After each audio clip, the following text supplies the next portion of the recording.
Többé nem vigyáztatok rá, Jake. Menjél szépen. Szabad vagy. Szabad vagy.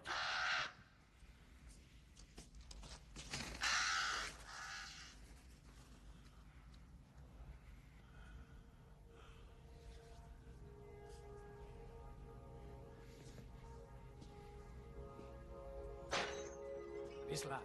Jó. Sok szerencsét, Luci.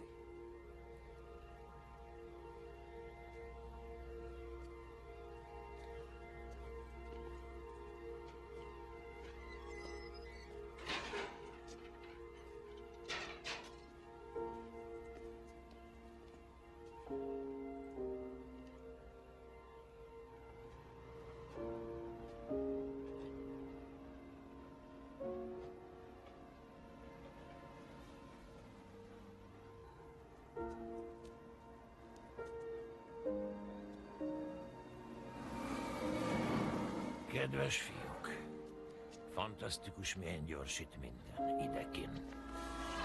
Nata meg akar halni? Láttam én egy automobilt még gyerekkoromban. De most rengeteg van belőlük.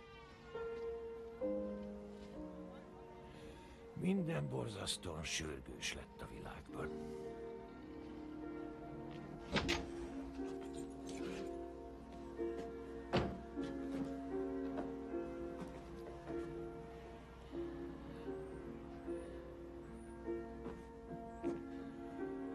A pótpapa a féle szociális ház, amit csak serfőzdének hívunk. És elhelyezett csomagolónak egy élelmiszerboltba. Nehéz meló, de nagyon igyekszem.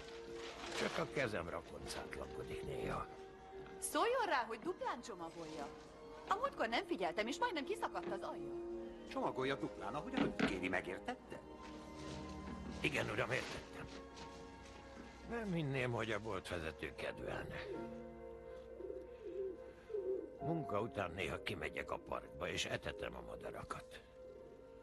Arra szoktam gondolni, mi volna, ha egyszer Jake meglátogatna.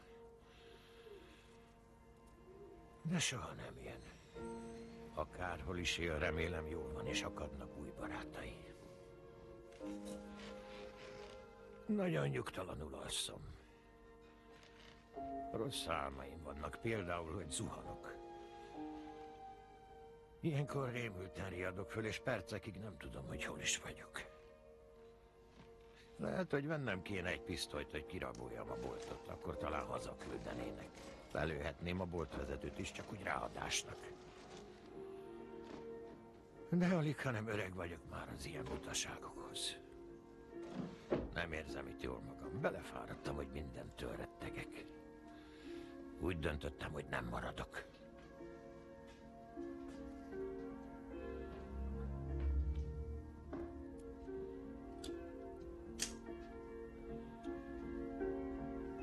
Úgy sem izgat senkit, hogy mi történt egy magamfajta vénsittessel.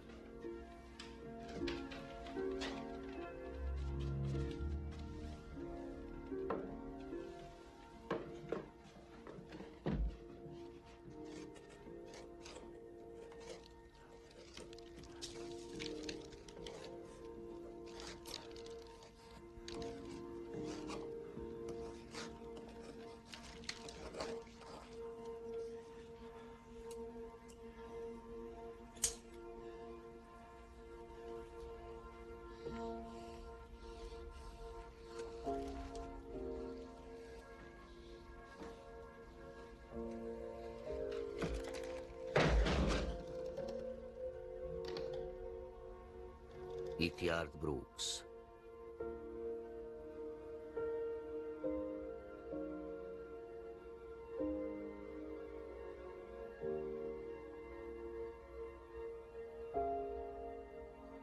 Úgy sem izgat senkit, hogy mi történt egy magamfajta vénsittessel.